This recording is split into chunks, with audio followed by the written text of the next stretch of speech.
Hey guys, so this is my tutorial for Robo Sandy Skip without cruise boost. Basically this trick does exactly what you would expect from the name of it. It allows you to skip Robo Sandy without the cruise, or Poseidon without the cruise boost. What people normally do for this is they get a cruise boost and then they jump under and do a bubble bash, and then they can just go around. But in 16%, where this trick is kind of exclusive to, you don't have the cruise boost, but you still have to skip Poseidon to get access Dream and those levels. So this is going to be a tutorial for that, like without cruise boost. So yeah, I'll just try and explain this as best I can, because it's a really difficult trick to explain, but this is basically the gist of it. So what I do is I just line up here. I'll go into more detail, like looking at what my setup was in my PB video. I do a jump, spin, and then another jump.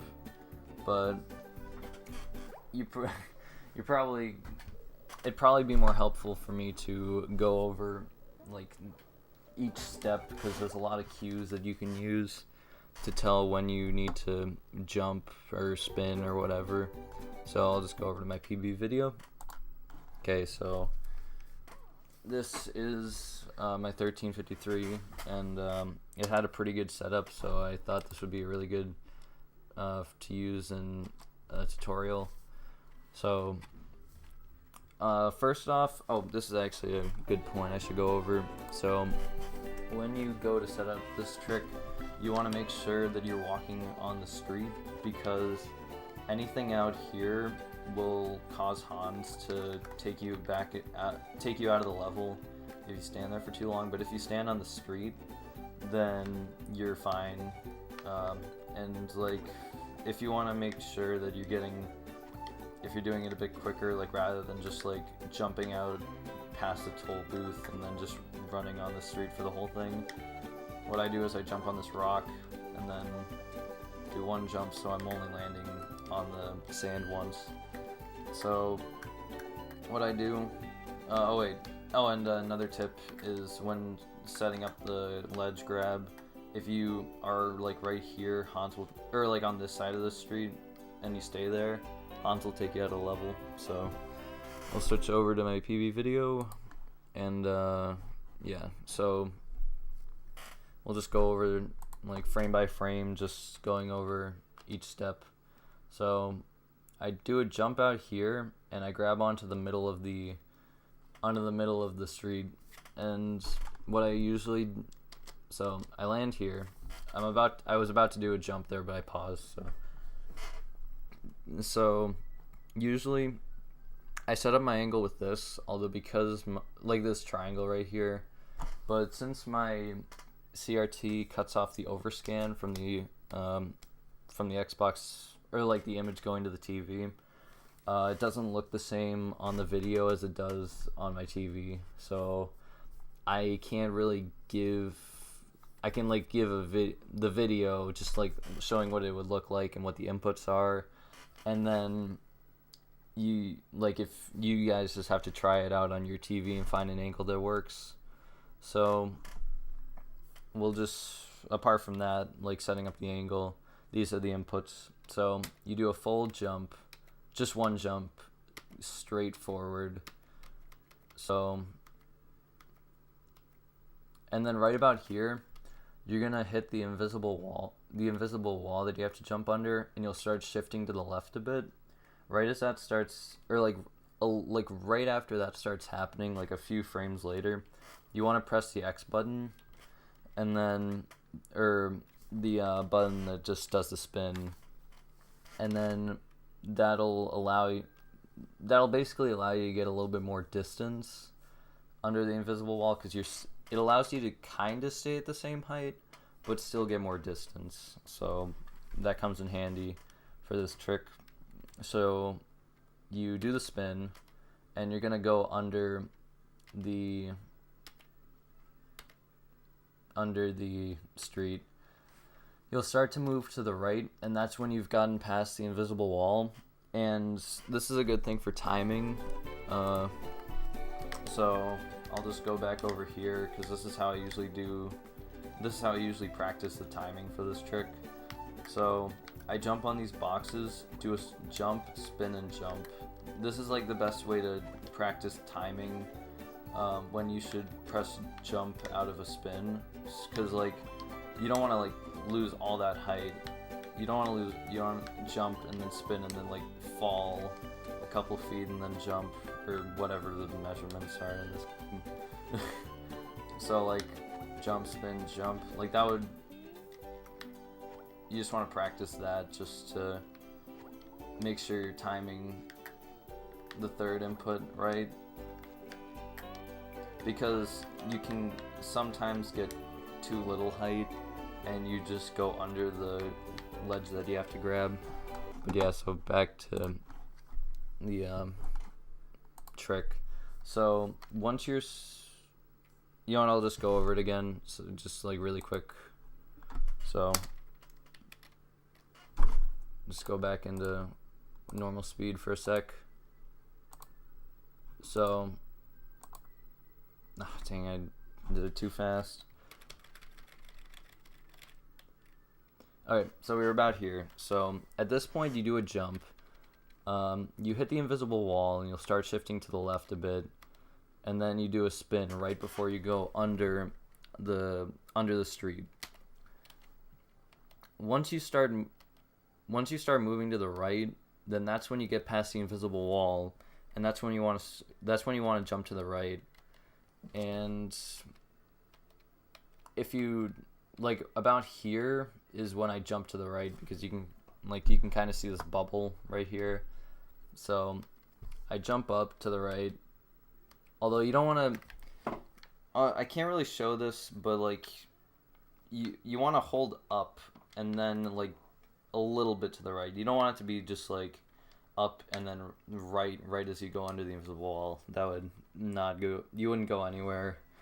But if you did the inputs correctly, then it should give you enough height to grab onto the ledge, and then that happens. So I'll play it again, just in 2x speed, or like quarter speed, and just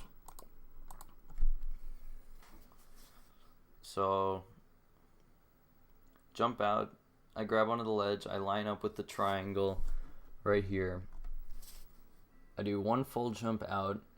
Right before I go under the street, I spin, then jump to the right as I start to go under the invisible wall, jump, and then I hopefully grab onto the ledge.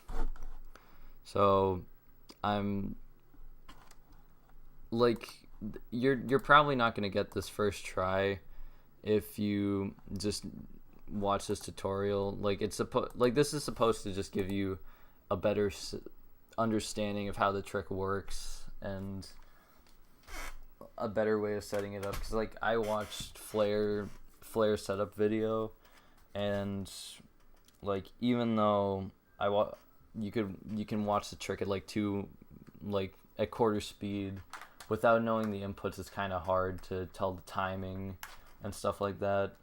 I just thought I might as well just make just an explanatory video going over every single step, and I hope it helped. Yeah, so let's just try one more time. Oh, and I could go over, yeah, it's like a bonus. I guess I could go over the other trick that you would do, and oh, okay, got it. Alright. So I'll go over industrial skip. It's pretty easy, but it's just, might as well just go over it. So industrial skip is pretty easy. All you gotta do is just do sponge ball storage, go over, jump onto here, and then right as you can. Okay, so with sponge ball, It's like when you go into the state that you're in, like the state of SpongeBall, you get a little speed boost. Like I could probably show it over here. So like I'll just go over here. Okay, I didn't get it there because I started moving too late. Like that. You accelerate a lot faster the quicker you start moving with the sponge ball. So if you, this is something I just started doing like a week ago. If you jump about like onto here and then quickly go into here, jump out, you can jump over this ledge without having to grab onto the police station, which I used to do, and it was like 3 seconds slower. If that's too hard, then what you can do is, like, I'll just do it again, see if I can. Yeah, that was a bit slower. I actually probably could have gotten on top of the chum bucket with that angle, but I messed it up, so yeah. If you can't do that, if you're having trouble with that, then what you can do is just like roll against the wall, then jump out, grab onto the ledge, and you can just do an easy jump over here. It loses like 3 seconds, but it's slightly more consistent because you're literally just bouncing off the wall and jumping to here. There's one, I can see if I can get it. This is a really inconsistent trick for me, but oh, okay. That's on top of the chum bucket without fast buck. Technically, that's actually the faster way of doing it in this run, just because you don't have to grab onto the ledge and set up fast buck. But that trick, I don't even know how to explain it. It's just kind of random if you get onto. There's like a really thin slice that you can get onto, like about right here, and if you just keep rolling up, you hit a wall over there, and it's dumb. If you want to try it out, just look at the video and just play it at 2 times, or at like a quarter speed, and it's just kind of random if you get it. Yeah, so I hope that helped. I don't really know how to make a tutorial. This is the first one I'm doing, probably the only one. But yeah, so thanks for watching, and good luck on the 16% runs if you guys end up doing them. Also, I don't get why people followed during this because I'm not even streaming. But whatever. Alright.